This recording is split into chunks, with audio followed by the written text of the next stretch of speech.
sur un câble invisible. On jongle avec des bulles, on défie l'impossible. Dans une main à colombe. All right, what's up guys, I'm KBHD here, and this is it.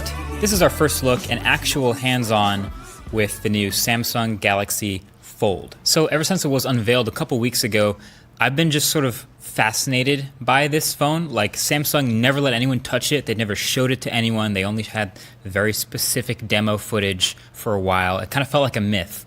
But now, suddenly, I'm actually holding one. So the basic concept, in case you forgot, Galaxy Fold has one smaller outer screen and one large folding inner screen in a single device for $1,980. This is my very first impressions of the final phone that people paying this money will actually get. So right off the bat, this phone is chunky. So we kind of saw it coming with other folding phones like the Royale Flex Pi and even the Huawei Mate X, but it kind of has basically the feel of two small Samsung phones put back to back next to each other with a hinge in between.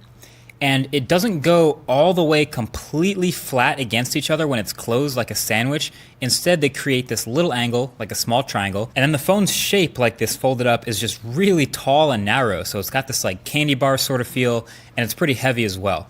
Now the screen on the front, as you might remember, is a 4.6-inch cover display. Very tall, and then when you flip it open, you get a 7.3-inch OLED display that's nearly exactly 4x3, so pretty wide. Now I know a main question a lot of people will have about this is probably about the crease down in the middle where it folds. So to be perfectly clear, yes, you can see the crease, especially when you're just a little bit off axis or if you have a light wallpaper.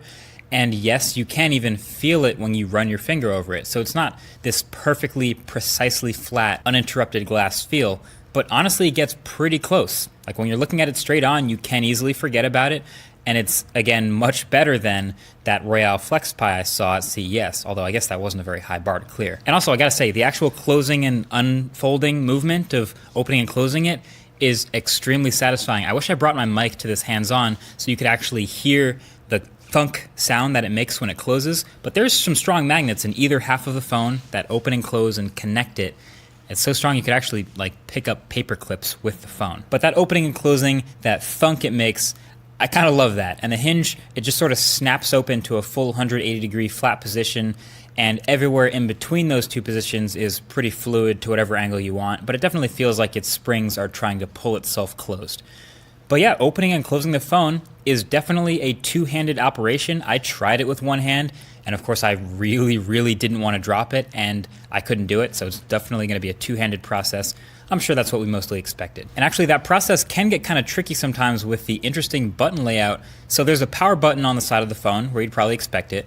There's also the volume rocker, and also a separate fingerprint reader for unlocking that doubles as a Bixby button. So it's actually incredibly easy to accidentally trigger Bixby, whether you're unlocking the phone or just trying to fold it or unfold it. I guess that's classic Samsung. Okay, a few other things I did notice. One, Samsung did technically just make a phone with a notch and no headphone jack.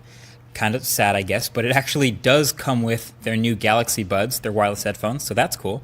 And the notch on the inside screen, which holds two cameras and a bunch of other sensors, actually has this lip to it that's sort of raised up from the rest of the screen. But the notification pull down actually doesn't work from that side when you're unfolded anyway, so I guess it's not a big deal that the lip is there, but you definitely still get it cutting into things like videos and games or really anything that's full screen. And then speaking of cameras, this phone actually has 6 total camera sensors.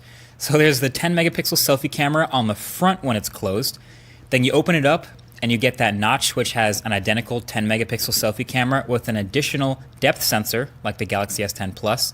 And then on the back, yes, in a camera bump on this already pretty thick phone, you have the standard, the ultra wide, and the telephoto cameras, just like the Galaxy S10 had. So you'll never be at a shortage of cameras and lenses here. And you can see, just looking at the phone, Samsung had to do a lot of creative things just to get the Fold to work like a normal phone. There's some special adhesive in the display, and of course the folding plastic that actually folds on the front. They also split the battery into 2 parts, one in each half of the phone, and it's all connected through this very special hinge design, but they still did manage to get high-end specs in there. You got your Snapdragon 855, 12 gigs of RAM, your 512 gigs of storage, not expandable, and then you have your stereo speakers, you still have reverse wireless charging, and the combined battery is huge. It's 4,380 milliamp hours. So it's really equipped to actually work and get work done. Now there are 2 main features to take advantage of the fact that it folds. Continuity and multi-window. So the continuity is interesting, but it does make sense. So you do have totally separate wallpaper and home screen layouts on both the front and the back screens. They're independent of each other, but with supported apps, which are mostly Samsung and Google apps right now, you can open them on the small screen, then unfold the phone, and they will continue where you left off on the big screen. And it actually works pretty quickly and surprisingly well, much faster than that one time on stage that we first saw the demo. So I opened the Play Store, scrolled down a little bit, then unfolded the phone, and the Play Store was open and even scrolled down a bit where I left off. That is dope. Another good application for it was Google Maps, which we've seen the demos of on stage, but I tried it. I opened up Google Maps, and I clicked on this business listing, and then when I unfolded the phone, that listing was open where I left off, just much bigger.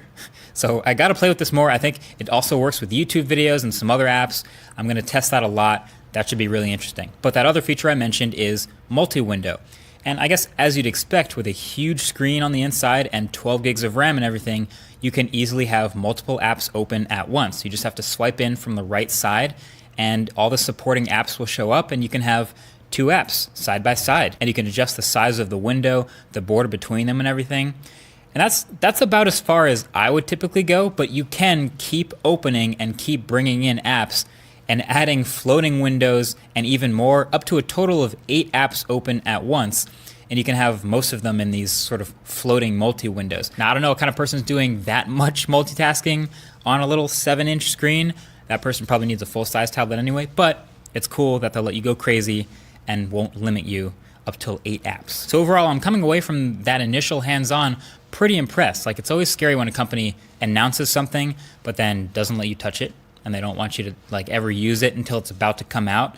So I was a bit nervous about actually being a complete finished feeling product, but it does feel pretty good. Now, if I nitpick even a little bit, of course I'm gonna find all sorts of stuff that's not ideal.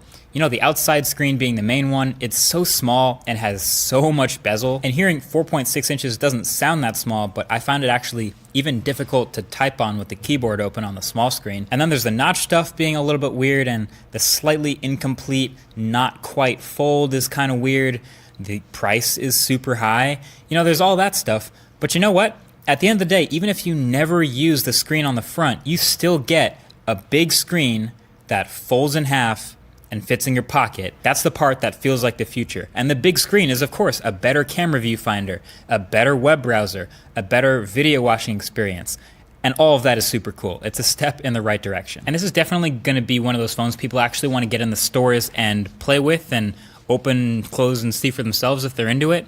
But there will also be much more video coverage coming, including a full review on this channel. So if you want to be subscribed so you'll be the first to see that, definitely do that below. Also, this is the last day to get in on this merch drop. So if you want any of the new stuff, it'll be, I think, open till the end of today. So within a couple hours of this video dropping, make sure you get in on the merch as well. But that's pretty much it. That's my first impressions of the Galaxy Fold. Definitely let me know in the comments what other stuff you want to know about it, because if you haven't already noticed, that box right there, that's a Galaxy Fold. And I'm going to be getting into it for the full review, and of course more coverage to come. So let me know what you guys want to see. But until then, what do you think?